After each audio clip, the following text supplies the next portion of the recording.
మీరు కేంద్రంలో ఉన్న మంత్రులతో ఏమైనా ప్రైవేట్గా మాట్లాడుతున్నారా? ఎప్పుడైనా జాగ్రత్త పడండి. ఆ వీడియో లీక్ కావచ్చు. తర్వాత మిమ్మల్ని అది అవమానకరంగా ఉండే అవకాశం కూడా ఉంది. ఎందుకు చెప్తున్నాను ఈ మాట అంటే, సరిగ్గా తమిళనాడులో ఇదే జరిగింది. ఆర్థిక మంత్రి నిర్మలా సీతారామన్ కోయంబత్తూరులో బిజినెస్ మెన్తో సమావేశమయ్యారు. ఆ బిజినెస్ మెన్ సమావేశంలో వివిధ హోటల్ ఓనర్లు, రెస్టారెంట్ ఓనర్లు పాల్గొన్నారు. వారు అందులో జిఎస్టీతో తమకొస్తున్న ఇబ్బందుల్ని ఏకరువు పెట్టుకున్నారు ఫైనాన్స్ మినిస్టర్కు. GST especially on food items. Tamil Nadu hotel owners federation president, తమిళనాడులోనే ప్రముఖ రెస్టారెంట్ చైన్ ఓనర్ అయిన శ్రీ అన్నపూర్ణ రెస్టారెంట్స్, దీని ఓనరు శ్రీనివాసన్ ఒక వ్యాలిడ్ పాయింట్ రైజ్ చేశాడు. సో ఆ మీటింగ్లోనే ఆయన రైజ్ చేసింది ఏంటి అంటే, ఈ జిఎస్టీ అండ్ ఫుడ్ ఐటమ్ చాలా కాంప్లెక్స్గా ఉంది అని ఒక ఉదాహరణ, ఆసక్తికరమైన ఉదాహరణ ఇచ్చాడు. ఇప్పుడు మనకు బన్ ఉంటుంది, అంటే బ్రెడ్ లాంటిది బన్. బన్ల పైన జిఎస్టీ లేదు, కానీ క్రీమ్ ఫిల్డ్ బన్ అంటే ఆ బన్లో కనుక క్రీమ్ పెట్టి ఉంటే దానిపైన 18% జిఎస్టీ ఉంది. సో ఆయన తమ అనుభవం కూడా చెప్పాడు. మా దగ్గర కస్టమర్లు వచ్చి, మీరు క్రీమ్ ఫిల్డ్ బన్స్ వద్దు మాకు, నార్మల్ బన్ ఇవ్వండి, మేమే క్రీమ్ పెట్టుకుంటాం, మేమే జామ్ పెట్టుకుంటామని. అంటే మనం బన్ను కొని మనమే క్రీమ్ పెట్టుకున్నా జామ్ పెట్టుకుంటే మనకు 18% జిఎస్టీ ఉండదు, ఎందుకంటే బన్ల పైన జిఎస్టీ లేదు కనుక.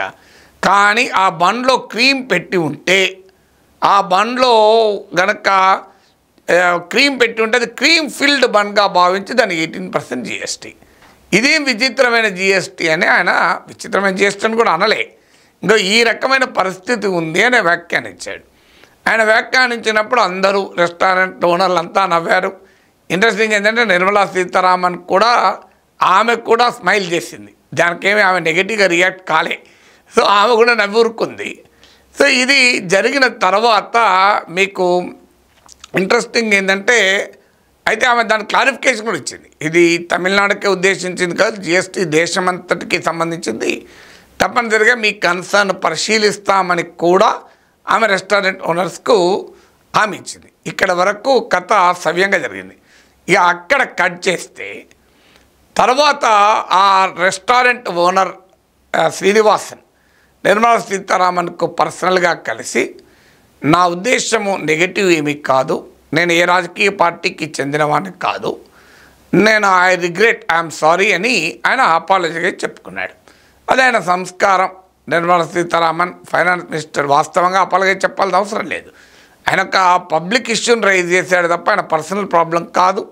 ఫైనాన్స్ మినిస్టర్ పైన అవమానకరంగా మాట్లాడలేదు, ఫైనాన్స్ మినిస్టర్ పైన నెగిటివ్గా ఏమీ కామెంట్ చేయలేదు, పబ్లిక్గా ఆమెకు కూడా ఏమి ఇరిటేట్ కాలేదు, ఆమె కూడా నవ్వురుకుంది. కానీ మరి ఆయన ఎందుకు క్షమాపణ చెప్పాల్సి వచ్చిందో, ఆయనంత ఆయనే క్షమాపణ చెప్పాడా లేదా ఆయన ఎవరైనా బెదిరించి క్షమాపణ చెప్పించారో తెలియదు. కానీ ఆయన క్షమాపణ చెప్పిన తర్వాత బీజేపీ తమిళనాడు సోషల్ మీడియా విభాగం, సో ఈ restaurant owner finance minister Nirmala సీతారామన్కు పర్సనల్గా క్షమాపణ చెప్పడాన్ని రిలీజ్ చేశారు. మరి ఏం చెప్పదలుచుకున్నారు దీని మెసేజ్? ఇది సోషల్ మీడియాలో పెద్ద వివాదమైంది, తమిళనాడు రాజకీయాల్లో కూడా వివాదమైంది. అంటే ఒకవేళ ఆ రెస్టారెంట్ ఓనరు సంస్కారం, వ్యక్తిగత సంస్కారంతో మంత్రి గారు నేనంత పబ్లిక్గా రైజ్ చేశానని ఫీల్ అయ్యాడేమో తెలియదు. లేదా ఆయన సారీ చెప్తే దాన్ని రిలీజ్ చేయడం ఏంటి?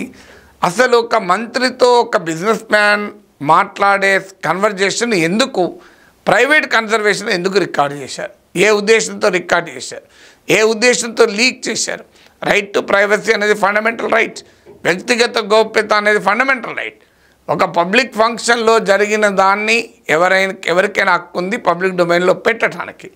పర్సనల్గా మాట్లాడిన దాన్ని రికార్డు చేయడమే నేరము, రికార్డు చేసింది బహిరంగంగా పెట్టడం నేరం. ఒక రకంగా ఇతర బిజినెస్ మెన్కి ఒక హెచ్చరిక, మీరు కనుక ఫైనాన్స్ మినిస్టర్ ముందట ఏదైనా సమస్య లేవనెత్తితే ఏమవుతుందో చూడు, ఇంకా మీ ఫ్రెండు హోటల్ ఓనర్స్ ఫెడరేషన్ ప్రెసిడెంటే క్షమాపణ చెప్పాల్సి వచ్చింది, మీరెంత అని ఏమైనా హెచ్చరిక జారీ చేస్తున్నారా? ఇక మరి ఫైనాన్స్ మినిస్టర్ దగ్గరకు వచ్చి ఎవరు ఏమీ చెప్పుకోకూడదా? అంటే ఫైనాన్స్ మినిస్టర్ మరి ఫీడ్బ్యాక్ ఎక్కడికి వస్తుంది? అంటే ఇది అరగెన్స్ కాదు, ఇది అహంకారం కాదా? అంటే ఒక రకంగా బెదిరించడమా, మరి అది అహంకారమా, దాన్ని ఏమంటారు? ఇప్పుడు ఒక పర్సనల్ కన్వర్జేషన్ను కూడా పబ్లిక్ డొమైన్లో పెట్టడం అంటే అది ఏ సంకేతాన్ని పంపిస్తుంది? అంటే మా మంత్రులు ఎవరు ప్రశ్నించకూడదు, మా మంత్రులు ఎవరు అడగకూడదు అంటే భావప్రజ్ఞ స్వేచ్ఛ పైన, ఫ్రీడమ్ ఆఫ్ ఎక్స్ప్రెషన్ పైన ఒక పబ్లిక్ కాజ్ను, ఒక పబ్లిక్ ఇష్యూను కూడా ఈ దేశంలో బిజినెస్ మెన్ ధైర్యంగా దాన్ని వ్యక్తం చేయలేరా? ఇప్పుడు మీకు రాహుల్ గాంధీ పార్లమెంట్లో చేసిన ప్రసంగం గుర్తొస్తుంది. అందరూ భయపడుతున్నారు అని. డరో మత్ అన్నాడు. డరో మత్ అంటే ఇప్పుడు ఈ వీడియో చూశాక రాహుల్ గాంధీ పార్లమెంట్లో చేసింది తప్ప బెదిరించకు అని రాహుల్ గాంధీ పిలిపించాడు. సో డరో మత్ అని. సో ఇక్కడ మరి ఇది ఏ మెసేజ్ పంపారు? సెన్స్ ఆఫ్ ఫియర్ బిజినెస్ మెన్లో ఉన్నదా?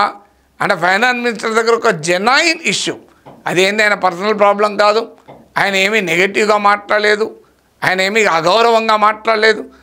పబ్లిక్గా ఫైనాన్స్ మినిస్టర్ కూడా ఆ రకమైన అభిప్రాయాన్ని వ్యక్తం చేయలేదు. మరి ఆమె ప్రైవేట్గా ఏమన్నా ఇది సీరియస్గా రియాక్ట్ అయ్యారా, నాతో ఇలా మాట్లాడతాడా అని మనకు తెలియదు.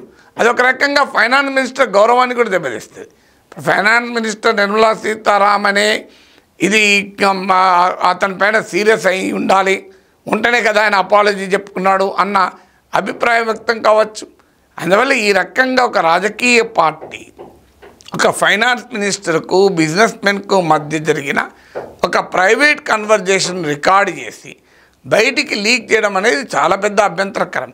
దానిపైన విమర్శలు వచ్చాక ఇప్పుడు అన్నామలై బీజేపీ రాష్ట్ర అధ్యక్షులు ఆయన విచారాన్ని వ్యక్తం చేస్తూ తమ వారు అత్యుత్సాహంతో చేసిన పని అని దాన్ని ఆయన రిగ్రెట్ వ్యక్తం చేశాడు. అఫ్కోర్స్ వీ అప్రిషియేట్ రిగ్రెట్ చేయడం, ఎందుకంటే ఒక మనిషి ఎవరైనా పొరపాటు చేయొచ్చు. ఇది పొరపాటు వలన జరిగితే అన్నామలై రిగ్రెట్ వల్ల ఆ వివాదం క్లోజ్ కావాలి, ఇక అవసరం లేదు. ఎందుకంటే ఎవరమైనా కొన్నిసార్లు మనము ఆవేశంతో మాట్లాడచ్చు కూడా. ఎందుకంటే ఇప్పుడు నాకు గుర్తు రిపబ్లిక్ టీవీలో నేను అమిత్ మాలవియా, సో ఆయన అందరికీ తెలుసు బీజేపీ ఐటీ సెల్ జాతీయ నాయకుడు, సో చాలా ఇన్ఫ్లుయెన్షియల్ లీడర్, ప్రైమ్ మినిస్టర్తో మాట్లాడగలుగుతారు రోజు. సో చాలా ఎఫెక్టివ్గా తన రాజకీయ ప్రత్యర్థుల్ని చీల్చి చెండాడుతాడు కూడా. ఆయన ట్వీట్స్ కూడా చాలా సందర్భాల్లో వివాదం అవుతాయి. ఒక టీవీ ప్రోగ్రాంలో ఆయన నా పైన చాలా దురుసుగా మాట్లాడాడు. వాస్తవంగా ఆయన దురుసుగా మాట్లాడన్నది కూడా నేను మర్చిపోయాను, నాకు గుర్తు కూడా లేదు. ఆయన ఏదో షటప్ అని అన్నట్టున్నాడు, అది నాకు గుర్తు కూడా లేదు. రాత్రి 11 o'clock నాకు ఫోన్ వచ్చింది. I'm Amit Malviya, can I speak to professor నాగేశ్వరిని. సో నేను అంటే నా నెంబర్ మీకు ఎవరైనా I took your number from Republic TV. నేను ఈరోజు మనం డిస్కషన్లో మీపై నేను అనుచితంగా మాట్లాడాను. I should have not spoken like that, it's not my nature, but I somehow lost temper, I'm really sorry అన్నాడు. నాకు ఆయన పట్ల గౌరవం చాలా పెరిగింది. That is how the people should be. నేను అన్నాను, అసలు మీరు అన్నది కూడా నేను మర్చిపోయాను, నాకు గుర్తు కూడా లేదు. But I really appreciate your kind gesture. So now my respect for you అది ఇంక్రీజ్ మ్యానిఫోల్డ్ అని చెప్పాను. సో ఆయన తన రాజకీయ ప్రత్యర్థులకైతే బహుశా అలా రియాక్ట్ అవుతారని అనుకోను, ఎందుకంటే చాలా షార్ప్గా అటాక్ చేస్తుంటాడు. కానీ బట్ పర్సనల్గా తాను రాజకీయ ప్రత్యర్థులు అంటే ఆయన కూడా అలాగే వాళ్ళు మాట్లాడతారు కనుక మరి ఆయన కూడా మాట్లాడచ్చు. కానీ నేను అలా మాట్లాడలే, కానీ చాలా గౌరవంగానే మాట్లాడాను టీవీ డిస్కషన్లో కూడా. అయినా కూడా ఆయన నన్ను అన్నాడు కనుక నేను మర్చిపోయినా ఆయన మర్చిపోకుండా ఫోన్ చేశాను. ఆయనకు అవసరం లేదు, నా స్థాయితో పోలిస్తే ఆయన జాతీయ రాజకీయాల్లో చాలా పెద్ద స్థాయి. ఆయన స్థాయికి నాకు ఫోన్ చేసి రిగ్రెట్ వ్యక్తం చేయాల్సిన అవసరం లేదు. అందువల్ల పొరపాటున కనుక జరిగి ఉంటే ఇది కొంతమంది అత్యుత్సాహమే అయితే అది మనం ఇక్కడితో క్లోజ్ చేయాలి, ఎందుకంటే అన్నామలై రిగ్రెట్ చేశాడు కనుక. కానీ ఇట్ ఈజ్ బై డిజైన్ అయితే, అంటే మీరు ఎవరైనా పబ్లిక్గా మినిస్టర్లను ఎంబరాసింగ్గా మాట్లాడితే, ప్రశ్నిస్తే, ఇక్కడ ఎంబరాస్మెంట్ కూడా లేదు, ఆమె ఎంబరాస్మెంట్ కూడా ఫీల్ కాలేదు. పోనీ పబ్లిక్ ప్రభుత్వ విధానాల్ని ప్రశ్నిస్తే బిజినెస్ మెన్కైనా ఏం జరుగుతుంది అనే సంకేతాన్ని పంపించేదైతే అది ప్రజాస్వామ్యానికి అయితే మంచిది కాదు.